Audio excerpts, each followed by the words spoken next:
Halo, assalamualaikum teman-teman. Kembali lagi dengan saya di channel saya, Santri Channel. Mudah-mudahan berkah ya, amin.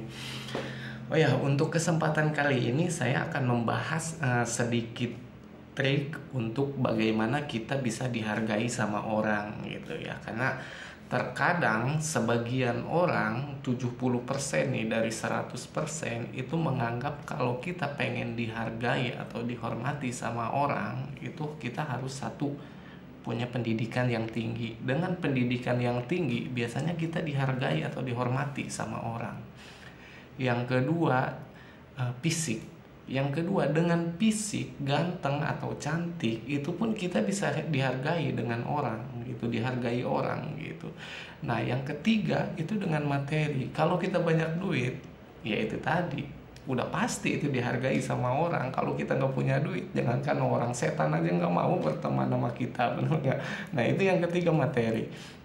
Yang keempat, karakter atau sifat ya. Ini jadi kalau emang kita sifatnya jujur ataupun welas asih ataupun bertanggung jawab, nah ini juga bisa dihargai sama orang gitu. Nah, yang kelima itu apa? Yang kelima ini biasanya faktor keturunan. Misalkan kita anak bupati, anak pejabat. Nah, itu juga secara otomatis biasanya kita mendapat pengakuan atau bisa dihargai atau dihormati sama orang. Pertanyaannya, kalau kita tidak punya kelima faktor itu, tapi kita pengen dihargai sama orang.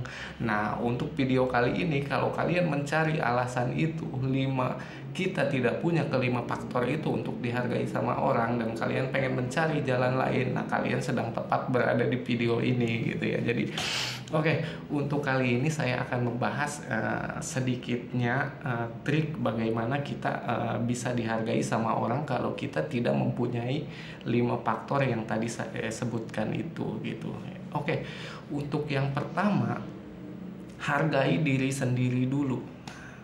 Bagaimana kita bisa dihargai sama orang kalau kita sendiri tidak bisa menghargai diri kita sendiri gitu. Contoh, 3 hari kita nggak mandi gitu, 4 hari, bahkan seminggu baju kita nggak ganti-ganti gitu, itu kan menimbulkan aura yang negatif. Itu bagaimana kita bisa dihargai dihormati sama orang sedangkan kita sendiri aja tidak bisa menghargai ke dalam diri kita, tidak bisa menghargai diri kita sendiri gitu.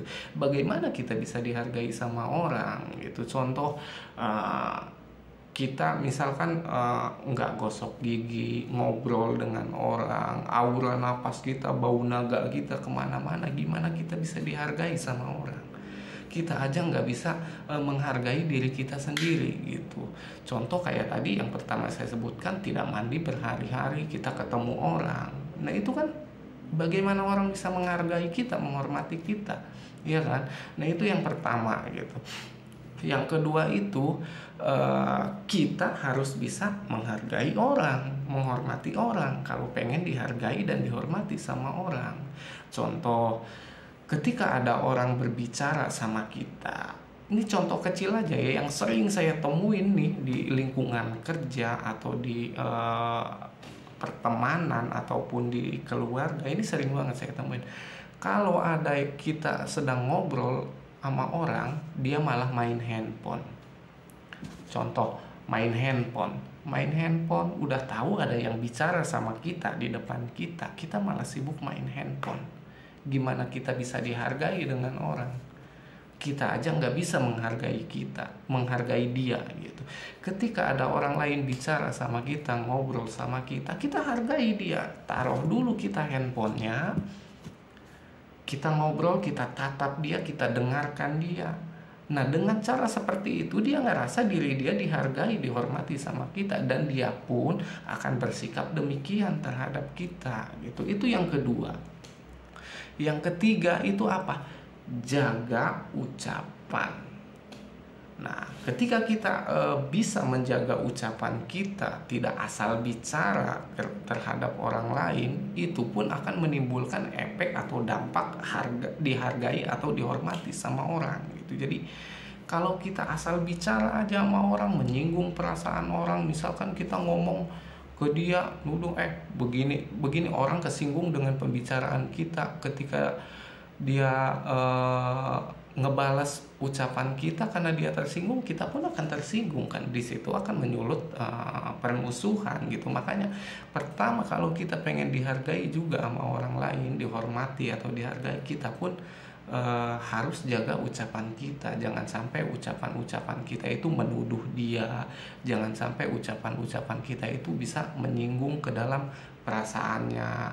Jadi kita ketika ngobrol dengan teman, kita jaga banget ucapan kita. Jangan sampai kita karena kita biasa berteman dengan teman-teman kita yang sudah akrab banget, udah gua lu atau gimana, kita bicara dengan orang lain yang baru kenal sehari dua hari pakai kata-kata seperti itu juga kurang baik ya. Jadi itu yang ketiga.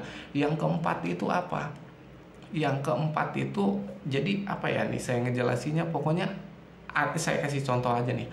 Ada biasanya orang yang ketika ngobrol itu apa sih, emang benar gitu, jadi apa adanya dia gitu, apa adanya. Tapi menurut saya menunjukkan apa adanya kita, kekurangan kita terhadap orang lain, itu pun tidak baik. Kalau versi saya ya, itu pun tidak baik. Kekurangan kita harusnya kita tutupi dengan kelebihan kita. Nah, kelebihan kita mau dieksplos ke orang ya nggak apa-apa gitu. Jangan contoh seperti ini, kita ke orang, misalkan ke teman kita ngobrol, lu ngapain kesinggung, lu kan tahu gua itu sifatnya pemarah gitu kan. Kekurangan gua, kelemahan gua pemarah. Jadi kalau gua marah, lu jangan kesinggung.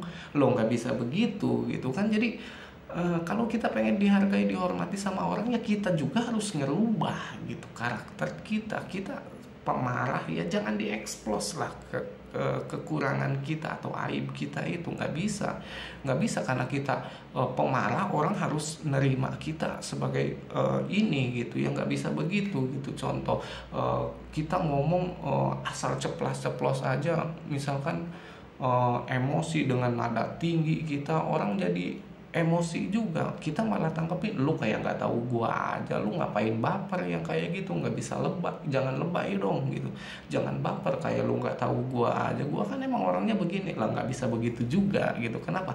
Karena setiap orang, setiap kepala itu berbeda pola pikirnya bro. Jadi berbeda hatinya, pola pikirnya, jadi beda. Kita pun harus bisa menghargai itu gitu. Nah mungkin itu salah satu atau ciri-ciri atau bukan ciri-ciri ya, trik bagaimana kita bisa dihargai sama orang gitu.